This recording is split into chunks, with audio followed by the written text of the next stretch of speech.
Okay. ఇప్పుడు మీకు ఎసర్షన్స్ ఆ టాపిక్స్ కవర్ చేస్తానమ్మా. ఎసర్షన్స్. సో మీ క్లాస్లో కూడా నేను ఎసర్షన్స్ అంటే ఏంటో చెప్పాను. సో ఒకసారి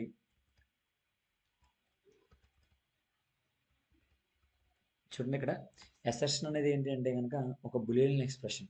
అది ఏం చెప్తుంది అంటే కనుక it checks the condition um and returns true or false. So ఒక కండిషన్ని చెక్ చేస్తుంది.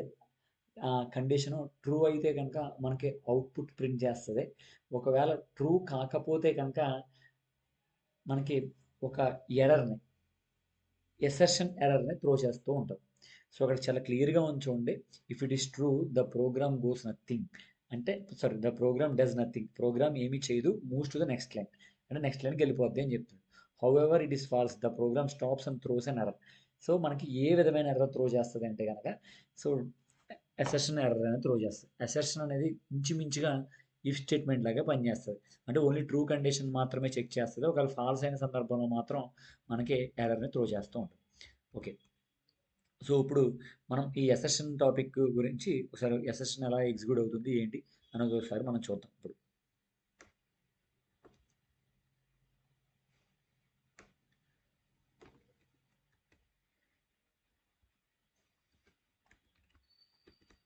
సో ఇక్కడ చూడండి, మనం ఇక్కడ ఇఫ్ ప్లేస్లో అసెర్ట్ అసెర్షన్ సంబంధించిన అసర్ట్ అనే కీవర్డ్ వాడతాం.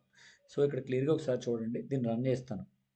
సో రన్ చేసినప్పుడు చూడండి, నాకు క్లియర్గా ఇక్కడ మార్క్స్, నేను ఆల్రెడీ ఇక్కడ మార్క్స్ నెంబర్ వాల్యూ ఇచ్చేసాను కాబట్టి సో మార్క్స్ అప్టైన్డ్ 75 అని కనపడింది. మార్క్స్ అప్టైన్డ్ 75 అనే అవుట్పుట్ కనపడింది. సో ఫర్ ఎగ్జాంపుల్ నేను ఇక్కడ ఏం చేస్తానంటే కనుక కొంచెం దాన్ని మారుస్తాను చూడండి.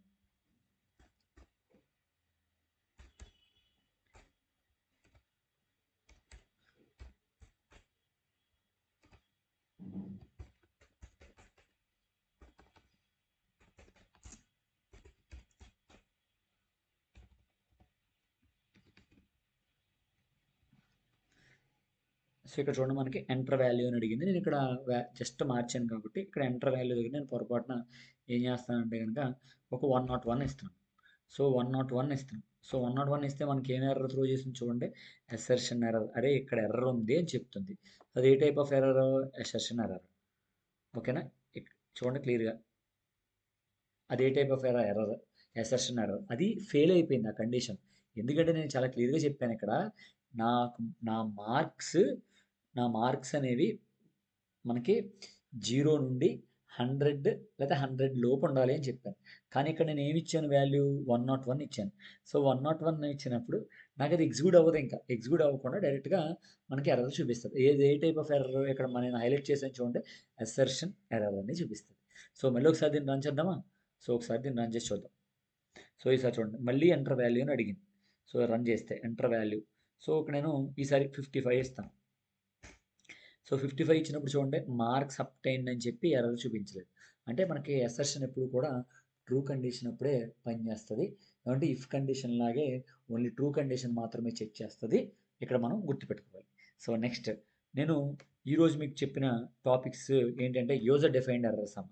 సో మీకు గత వీడియోలో ఫస్ట్ వీడియోలో అంతా కూడా సో మనం ఓన్లీ ఏ ఎర్రర్స్ గురించి మాట్లాడుకున్నాము, ఇన్బుల్డ్ ఎర్రర్స్ గురించి మాట్లాడుకున్నాం. ఒకసారి మీకు ఇన్బుల్డ్ ఎర్రర్స్ అంటే ఏంటి?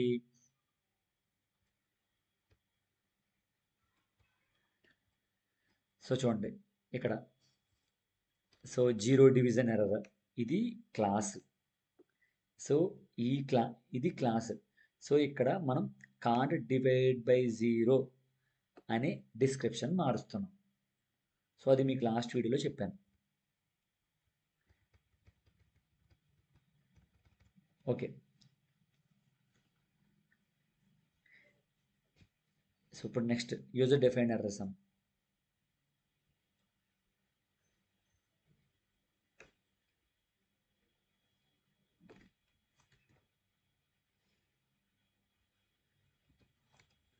సో ఒకసారి ఇదంతా చూడండి. సో ఇక్కడ క్లాస్, ఇక్కడ Mann invalid weekend exams, this is an user defined exception class name. ఇది సొంతంగా నేను క్రియేట్ చేసుకున్నాను. సో అందుచేత ఈ క్రియేట్ చేసుకున్న క్లాసు ఏ క్లాస్ నుంచి ఇన్హెరిట్ చేసుకుంటుంది అంటే కనుక దాని బేస్ క్లాస్ ఏంటి అంటే ఎక్సెప్షన్ అనే predefined class. So invalid weekend exams అనేది user define class. So exception అనేది ఏంటి? Predefine class. So predefine class నుంచి ఇన్హెరిట్ చేసుకోండి. సో ఇక్కడ నేను పాస్ స్టేట్మెంట్ వాడాను. సో మనకి పాస్ స్టేట్మెంట్ అనేది ఏం చెప్తుంది అంటే కనుక, పాస్ స్టేట్మెంట్ పైథాన్లో ఈజ్ ఎ నల్ ఆపరేటర్ అమ్మ. అంటే it does it does nothing, అంటే ఏమీ చెయ్యదు. అది ఒక నల్ ఆపరేటరు, అది ఏమీ చెయ్యదు. నెక్స్ట్ మనకి అలాగే ఫ్యూచర్ కోడ్ ఏదన్నా అంటే ఇస్ ఎ ప్లేస్, దాన్ని కొంచెం పాస్ స్టేట్మెంట్ ఏమంటారంటే ప్లేస్ హోల్డర్ అంటారు. ఫర్ ఫ్యూచర్ కోడ్ ఏదైనా రాయడానికి మనం ప్లేస్ హోల్డర్ కింద ఉపయోగిస్తాము అంటారు. సరే, ఇవన్నీ ఎందుకు? అసలు మనం పాస్ మొత్తం ఈ పాస్ తీసేద్దాం. సో తీసేసాను. సో తీసేసి, సో మనకి ఎప్పుడు ఇది చూడండి, ఇక్కడ ఈ కాలమ్ బిడన్ అంటే కనుక ఈ కాలమ్ బిడన్ అనేది క్లాస్ ఇంటెండేషన్ కాబట్టి, సో నేను ఆ ఇంటెండేషన్ ఫాలో అయ్యి మార్క్స్ ఇక్కడ తీసుకొచ్చేస్తున్నాను. సో తీసుకొచ్చి ఒకసారి రన్ చేద్దామా? సో ఒకసారి రన్ చేసి చూద్దాం. సో ఇక్కడ చూడండి, అడుగుతుంది enter marks of A student అని అడుగుతుంది. సో అడుగుతుందని చెప్పి నేను 45 ఎంటర్ చేశాను. చూడండి, ఎంటర్ చేస్తే నాకు ఏంటి చూపించింది చూడండి. సో ఇక్కడ మనకి డైరెక్ట్గా ఇలా ఎర్రర్ చూపించింది. ఏంటిది? Name error. ఏం ఎర్రర్ చూపించింది చూడండి ఒకసారి. Name marks is not defined. Marks అనే వేరియబుల్ డిఫైన్ చేసలేదు. డూ యూ మీన్ వేర్స్ అని చూపించింది. అంటే ఎందుకు? మరి మీకు డౌట్ రావచ్చు, పైథాన్లో అసలు వేరియబుల్ పక్కన మనం వేరియబుల్ కానీ డేటా టైప్స్ కానీ ఏమి ఇవ్వం కదా, మరి ఎందుకు ఇక్కడ ఎర్రర్ చూపించింది సార్ అంటే కనుక, ఇక్కడ చాలా క్లియర్గా మీకు ఒకటి చెప్పాలి. ఏంటి అంటే కనుక ఇక మనం ఈ ఇన్వాలిడ్ క్లాస్ అనే క్లాస్, యూజర్ డిఫైన్ క్లాసు మనం ఈ క్లాస్ నుండి ఎక్స్టెండ్ చేసుకుంటున్నాం కాబట్టి అసలు ఈ ఎక్సెప్షన్ అనే క్లాస్లో ఈ మార్క్స్ అనే వేరియబుల్ లేదు, ఉండదు. అందుచేత అడుగుతుంది. సో అసలు ఈ మార్క్స్ అనే వేరియబుల్ లేదు అంటే నాట్ డిఫైన్డ్ అని చెప్తుంది మనకి. సో అసలు మనం అంచేత ఏం చేద్దామంటే కనుక, మనం ఇక్కడ పాస్ ఉపయోగించేద్దాం. సో ఎప్పుడైతే పాస్ ఉపయోగించామో, ఇంకా ఈ క్లాస్ గురించి, అసలు ఈ క్లాస్లో ఉండే వేరియబుల్స్ ఏంటి, ఈ క్లాస్లో ఉండే మెథడ్స్ ఏంటి, అవి ఏం పట్టించుకోదు. ఇంకా క్లాస్ గురించి మర్చిపోద్ది. అంటే ఈ క్లాస్ గురించి మర్చిపోతుంది ఇంక మనకు. సో ఇక్కడ మనం యూజర్ డిఫైన్డ్ ఎక్సెప్షన్ గురించి మాట్లాడుకుంటున్నాము. సో ఇక్కడ యూజర్ డిఫైన్డ్ ఎక్సెప్షన్ అంటే ఏంటంటే, ఇన్వాలిడ్ వీకెండ్ మార్క్స్ అనేది ఇక్కడ నేను క్రియేట్ చేసుకున్న యూజర్ డిఫైన్డ్ క్లాస్. సో ఈ క్లాస్ అనేది మనకి ప్రీ డిఫైన్డ్ క్లాస్ అనే క్లాస్ నుంచి ఇన్హెరిట్ చేయబడింది కాబట్టి మనం ఇలా వాడతాం. సేమ్ జావాలో క్లాస్ బీఎస్సీ ఎక్స్టర్న్స్ బీసీఏ అని ఎలా వాడతామో, ఇక్కడ ఇది ఇన్వాలిడ్ వీకెండ్ అనేది నేను తీసుకున్న ఒక ఎక్సెప్షన్ క్లాస్. ఇందాక మనం చాలా exception classes, pre defined classes మనం మాట్లాడుకున్నాం. సో అలాగా ఇక్కడ నేను యూజర్ డిఫైన్డ్ ఎక్సెప్షన్ క్లాస్ తీసుకున్నాను. సో ఈ క్లాసు ఏ క్లాస్ నుండి ఎక్స్టెండ్ చేయబడింది అంటే కనుక ఎక్సెప్షన్. సో మనకి ఇక్కడ చూడండి, నేను ఇక్కడ పాస్ కీవర్డ్ ఎందుకు వాడానంటే కనుక, ఈ పాస్ కీవర్డ్ ఏం చెప్తుందంటే, జనరల్గా క్లాస్లో వేరియబుల్స్ మెథడ్స్ ఉండాలి, అవి ఏమి ఇక్కడ లేవు, వదిలిపెట్టు, నెక్స్ట్ లైన్కి వెళ్ళిపో అని పాస్ ఇండికేట్ చేస్తూ ఉంటుంది. మనకి పాస్ అనేది చాలా మనకి దేనికి ఉపయోగపడుద్ది అంటే కనుక, పాస్ అనేది నల్ ఆపరేషన్, అంటే ఏమీ చేయదు అని అర్థం. సో ఇట్ డస్ నథింగ్ అంటారు దాన్ని. సో ఓకే, దాని తర్వాత ట్రై మార్క్స్ అనే వేరియబుల్ తీసుకున్నాను. సో దానికి ఇన్పుట్ టైప్ ఇంట్ అని ఇచ్చాను. సో నెక్స్ట్ ఇప్పుడు ట్రైలో marks less than 50 or marks greater than 50, అంటే మీ వీకెండ్లో అయితే 0 రావాలి, లేకపోతే 50 రావాలి, లేదా దాని మధ్యన రావాలి. 0 కానీ 50 కానీ 50 మధ్యలో కానీ రావాలి. అంతగా పైన వచ్చిన వాటిని ఇన్వాలిడ్ మార్క్స్ అని అంటారు. సో అంచేత ఎప్పుడైతే ఇక్కడ మీరు మార్క్స్ ఎంటర్ చేసినప్పుడు 150 కంటే పైన కానీ ఎంటర్ చేస్తే ఆటోమేటిక్గా నేను రేజ్ అనే కీవర్డ్ ఉపయోగించుకొని నేను ఒక ఎర్రర్ని రేజ్ చేస్తున్నాను. సో అది ఏ టైప్ ఆఫ్ ఎర్రర్ అంటే ఇక్కడ చూడండి, మళ్ళీ ఎక్సెప్ట్లో రాశాను. ఎక్సెప్ట్ అనే బ్లాక్లో ఇన్వాలిడ్ వీకెండ్ మార్క్స్. ఇప్పటి వరకు మీరు ప్రీవియస్లో ఎక్సెప్ట్ బ్లాక్లో ఈ ప్లేస్లో ఎక్సెప్షన్ అని ఉండేది. ఎందుకు? అవి ప్రీ డిఫైన్డ్ క్లాసెస్ కాబట్టి. కానీ ఇక్కడ ఇన్వాలిడ్ వీకెండ్ మార్క్స్ అని పెట్టేసాను. ఎందుకంటే ఇది యూజర్ డిఫైన్డ్ ఎక్సెప్షన్ క్లాస్. ఇది నేను క్రియేట్ చేసుకున్న క్లాస్ కనుక పెట్టేసాను. సో ఎప్పుడైతే మనకిక్కడ ఈ రేస్ కండిషన్ ఎర్రర్ని రేస్ చేసిందో మనకి ఆటోమేటిక్గా ఈ ఎక్సెప్షన్ ఎగ్జిక్యూట్ అవుతుంది. ఏంటి ఎక్సెప్షను? ఇక్కడ రేస్ కండిషన్ ఎప్పుడైతే ఎక్సెప్షన్ రేస్ చేసేసిందో ఆటోమేటిక్గా మన అవుట్పుట్ ఏమొచ్చేస్తుంది? Weekend marks should be 0 to 50. ఎప్పుడు రేస్ చేస్తుంది ఇక్కడ?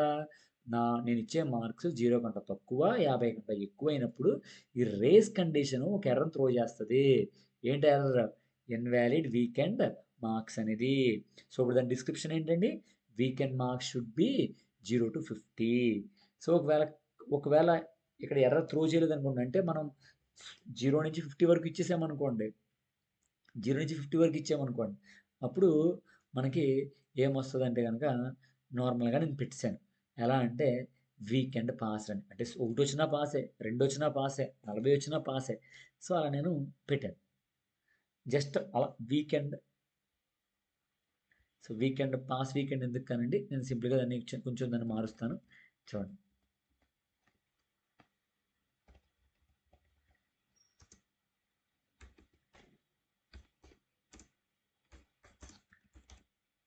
చూడండి వీకెండ్ మార్క్స్ ఆఫ్ యూ అని చూపించాలి.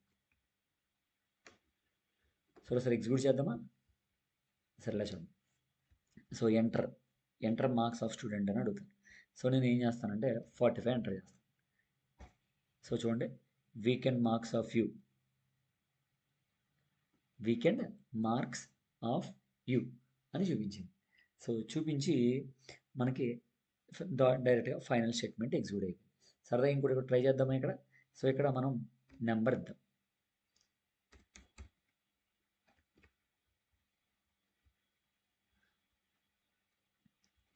సో 48 ఇద్దాం.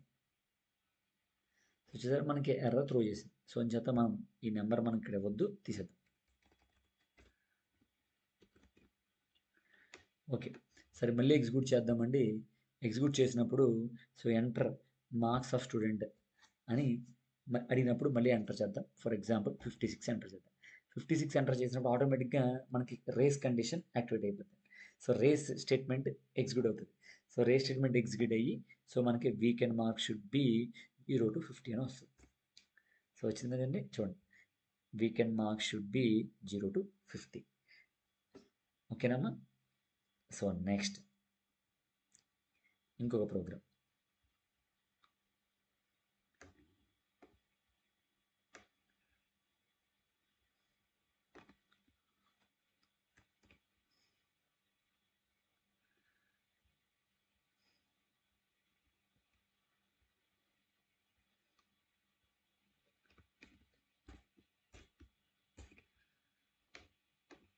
ఓకే, ఇప్పుడు చూడండి, ఇందాక నేను ఇన్వాలిడ్ వీకెండ్ మార్క్స్ అని ఎలా అయితే క్రియేట్ చేశానో ఇక్కడ ఇన్ఎలిజిబుల్ టు మ్యారీ అనే మెథడ్ క్రియేట్ చేశాను. సో ఇన్ఎలిజిబుల్ టు మ్యారీ అనే క్లాస్ క్రియేట్ చేశాను. అది exception class, user define class, నేను క్రియేట్ చేసిన క్లాసు. అది ఏ క్లాస్ని ఇన్హెరిట్ చేసుకుంటుంది? ఎక్సెప్షన్ అనే క్లాస్ని ఇన్హెరిట్ చేసుకుంటుంది. సేమ్ ఇందాక నేను పాస్ స్టేట్మెంట్ చెప్పాను కదా, సేమ్ ఇక్కడ కూడా నేను పాస్ ఉపయోగించాను. ఎందుకంటే అసలు ఈ క్లాస్లో వేరియబుల్స్ కానీ మెథడ్స్ గురించి కానీ ఏమి పట్టించుకోకుండా it goes for the next, అంటే ఏం పట్టించుకోదు, ఏం చేయదు. So it goes for the next line అనుకోండి. సో ఇప్పుడు చూడండి, ఇక్కడ సేమ్ టు సేమ్ ఇందాకలా కానీ, కాకపోతే ఇక్కడ నేను ఇన్ఎలిజిబుల్ టు మ్యారీ అనే ఒక ఎక్సెప్షన్ రాశాను. ఇందాక ఫస్ట్ దీని ప్రీవియస్ ప్రోగ్రామ్లో ఏం రాశాను నేను? ఇన్వాలిడ్ వీకెండ్ మార్క్స్ అనే ఎక్సెప్షన్ని నేను సొంతంగా క్రియేట్ చేశాను. ఇక్కడ అదే ప్లేస్లో ఇన్ఎలిజిబుల్ టు మ్యారీ అనే ఎక్సెప్షన్ని నేను ఎక్సెప్షన్ నేను క్రియేట్ చేశాను. ఓన్ ఎక్సెప్షన్, ఇది నా యొక్క ఓన్ ఎక్సెప్షన్ క్లాస్ అన్నమాట.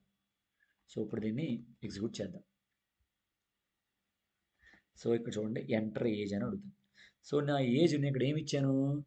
ఏజ్ <0 అయినా 20 కంటే తక్కువైనా సరే అర్జెంటుగా, అంటే పెళ్లి వయసు 20 కంటే తక్కువైతే కనుక రేస్ కీవర్డ్ ఎక్సెప్షన్ రేస్ చేస్తుంది. సో